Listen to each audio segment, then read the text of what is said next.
Okay, I got power to my current build, which, you know, I have the SR2 motherboard with two X5680s.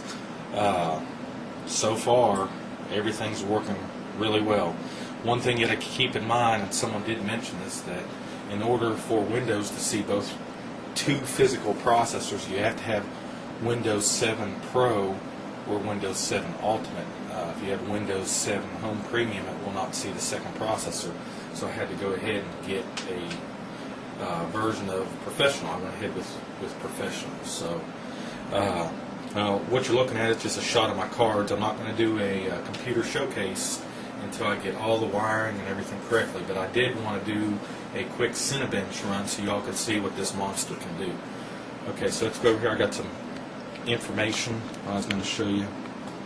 Okay, what you're looking at here is my two, it's a CPU-Z screenshot of my two processors.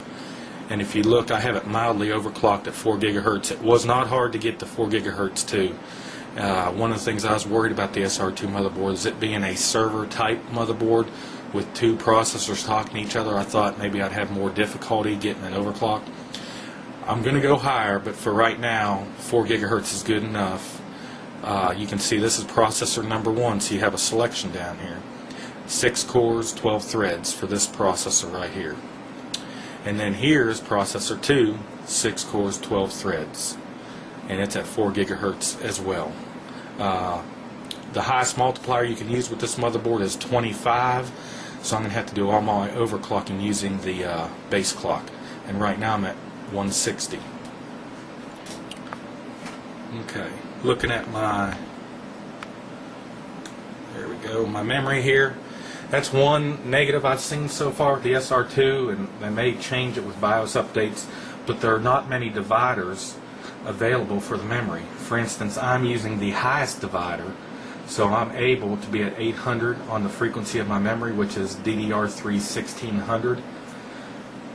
You know, the only way I'm going to get my memories rated at 2000, the only way I'm going to get to there is if I get my base clock up to, I think, 184, and that'll work out to like 4.5 gigahertz maybe at 2000. So that's what I'm going to shoot for later. And you see my timings here is at 77724. I can actually run tighter timings than that, but again, I'm just doing a quick CineBench. I'll do some tweaking of it more later. Over here, you can see my 480s hooked up, and so far I've been using the 257 drivers, the ForceWare drivers, and they are working wonderfully. So even though they're in beta, they're working very well. That was one of the reasons I went to NVIDIA from ATI.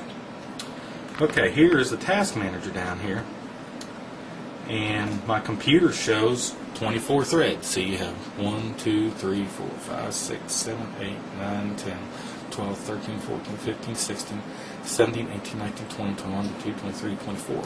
So, as you can tell, I can count.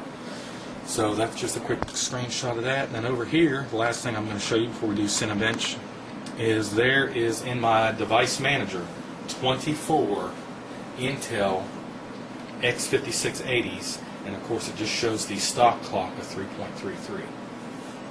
So, there we go. Let's go ahead and get this off here. Okay, I'm pulling up CineBench 11.5. And to be honest with you, this is going to go really fast. I will show you that stock, if you see the number 1 there, 12 cores, 24 threads at 3.33. I got a 15.71 at stock at 3.33 gigahertz. And you can see how it just towers above everything else possible. So let's go ahead and get this started. Wait till you see this.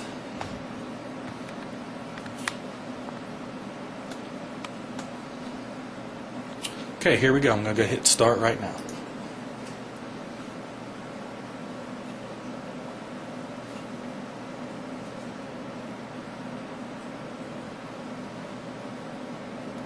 The speed with which it renders is unbelievable.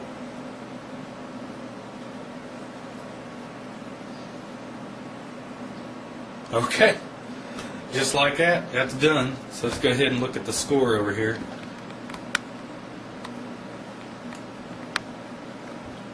a 20. I've broken 20. That is unbelievable. 20.08 for the score on that. Well, I wanted to give you all a quick CineBench benchmark.